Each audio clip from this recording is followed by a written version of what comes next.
যারা এই ধরনের ধ্বংসজ্জ কর্মকাণ্ড পরিচালনা করেছে সরকার তাদের বিরুদ্ধে ব্যবস্থা নিবে।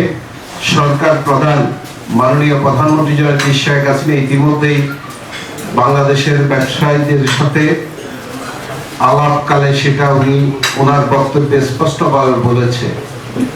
সেই কারণে আমরা যারা ফেরি সাংবাদিক বন্ধুরা আছেন, আমি আপনাদের কাছে এই অপতৎপরতা যারা চালিয়েছে তাদের বিরুদ্ধে ব্যবস্থা গ্রহণের জন্য সরকার যে বদ্ধপরিকর, সেই হিসাবে আমি আপনাদের সহযোগিতা কামনা করছি। অতীতে যেভাবে সহযোগিতা করেছেন আগামীতেও আপনারা আপনাদের সহযোগিতা অব্যাহত রাখবেন সেই অনুরোধটুকু করছি।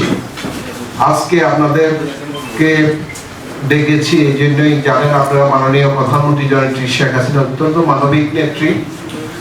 উনি কর্মহীন, যেহেতু কার্ফিউ চলাকালীন সময় অনেকেই ঠিকভাবে তাদের ব্যবসা বাণিজ্য পরিচালনা করতে পারে নাই, হতদরিদ্র, তারা তাদের কর্মকাণ্ড পরিচালনা করতে পারে নাই বিদায় তাদের খাদ্য সংকটে পড়েছে।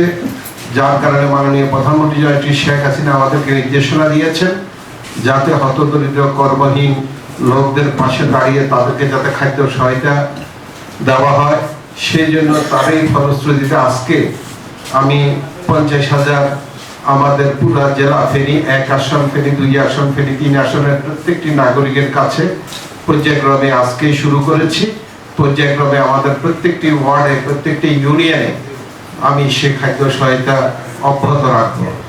50,000 বলেছি, যদি প্রয়োজন হয় এটা অব্যাহত থাকবে, এটার কোনো সীমাবদ্ধতা থাকবে না, যাই লাগে তাই আমরা সরবরাহ করবো ইনশাআল্লাহ।